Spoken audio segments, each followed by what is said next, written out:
Good morning, everybody. It's Hump Day. Mike. So, Tony Robbins' new book just dropped. It's all on health and longevity, living, forever, a super long period of time. Tony is going to be 62 at the end of this month, I think. And at 61, he had a child.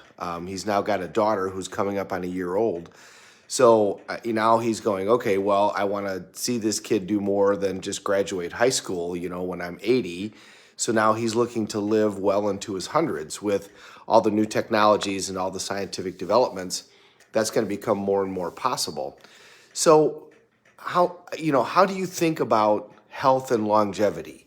I mean, do you really focus on your health, and do you focus on it in terms of, oh, I want to lose weight and I want to be thin? Or do you focus on it in terms of, I want to live for a super long period of time? Or do you focus on it on, I want energy?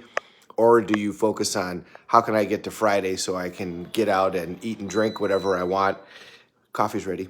Where are you at in terms of the spectrum of your health? And, it's important to remember that humans are living longer and longer and longer. I mean, when Social Security was passed, the reason they picked 65 is because that was the average life expectancy. And so they figured, well, most people would quit working somewhere between 55 and 65. The average life expectancy is 65, so we'll take care of them until the end of their life. Well, now, of course, the average life expectancy is in the 70s going into the 80s. And you look at like my daughter's generation, I mean, their life expectancy's got to be well over 100. So are you planning for that? Have you planned for that? Have you planned for that financially? Do you want to live to be 100? Do you want to live to be 120?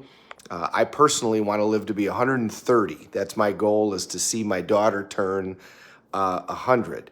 And remember, George Burns, if any of you are old enough to remember that name, was a comedian who started out in vaudeville. And he lived to be 100 back when nobody hardly did that. And he said staying working was his clue and his key. And he actually booked himself all the way up to his 100th birthday. And he had a booking on his 100th birthday in Las Vegas. He was a entertainer, stand-up comedian, kind of just a general vaudeville entertainer guy. And he made it. He made it to 100, even though he smoked cigars all the time and did all kinds of stuff that you weren't supposed to do. He also had a great approach towards life and a great attitude. My book is on the way, and I can't wait to read it and see what types of new things that they've come up with. But as you look at that and think to yourself, okay, well, what if I live to be 90? What if I live to be 100? What if I live to be 110? Are you set up to do that? Are you set up financially to do that? Are you going to have enough money? Are you in your current career and saying to yourself, well, I'm going to be done at 60 or 65, and then that's it? You're just going to hang out from 65 until 100? Or are you going to start a second career or a third career? The fact that we're sticking around a lot longer on this planet, it's probably a good idea to take a look at those things. I've told you my belief, you're either growing or you're dying. It's also a good idea to take care of your body as well as you can, because let's remember, a person with their health has a million dreams. A person without their health has only one. So I encourage you to get it. I can't wait for my copy to arrive so I can plow through it and see what new stuff I can learn. But one of the things that I keep thinking about is, okay, my family practices law for 50 years on average. I'm in year 30 right now, and I am not anywhere interested in being done. But even if I go to 50, okay, so that takes me to like 75. What am I going to do after that? Am I just going to hang out and golf and walk around in a circle? Absolutely not. I think you got to have something to live for. You got to have something to strive for. And it's perfectly fine to have another career and then another career and then another career, whatever that is.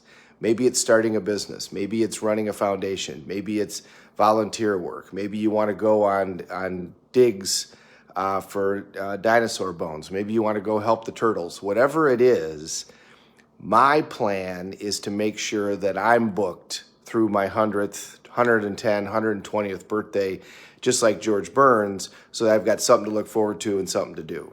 We're either growing or we're dying. That's my number one belief. And so you got to keep growing on to the next thing. Life begins at the end of your comfort zone. Have a great day, everybody. Thank you very much for watching. We're all in this together. Let's take care of each other.